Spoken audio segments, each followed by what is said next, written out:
सैफ अली खानवरील हल्लेखोराचा आणखी एक नवा फोटो समोर। हल्ल्यानंतर कपडे बदलून हल्लेखोरानं गाठलं वांद्रे स्टेशन।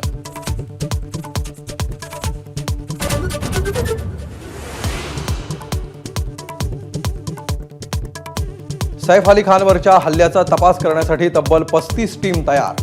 मुंबई पोलिसांच्या 20 तर क्राईम ब्रँचच्या 15 टीम करणार तपास।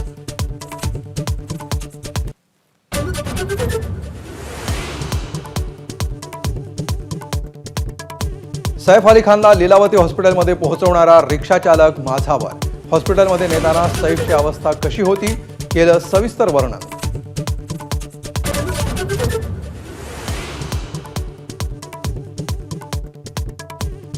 सैफच्या पाठीचं ऑपरेशन करून काढला चाकूचा अंदाजे 2.5 इंचाचा तुकडा। केवळ 2 मिलीमीटर अंतरामुळे बचावला सैफ।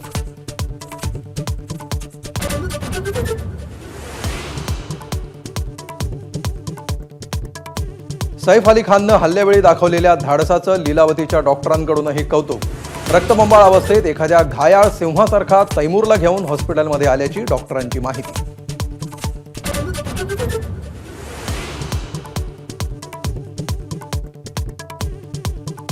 अभिनेता शाहरुख खानच्या घरातही एकानं 14 जानेवारीला केली होती रेकी। मन्नतमध्ये घुसखोरीचा प्रयत्न करणाऱ्याचं सीसीटीव्ही फुटेज समोर।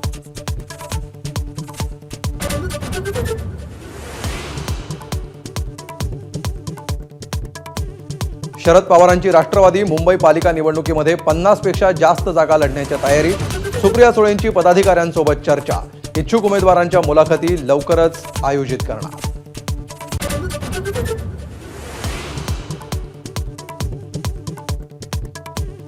टोरेस आर्थिक घोटाळा प्रकरणी पोलिसांकडून आणखी एकाला अटक। अल्पेश खारा असं अटक केलेल्या आरोपीचं नाव।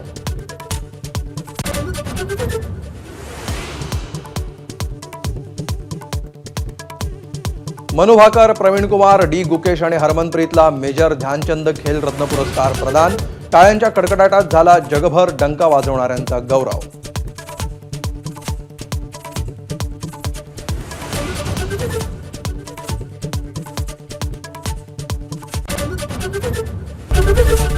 एबीपी माझा, उघडा डोळे बघा नीट।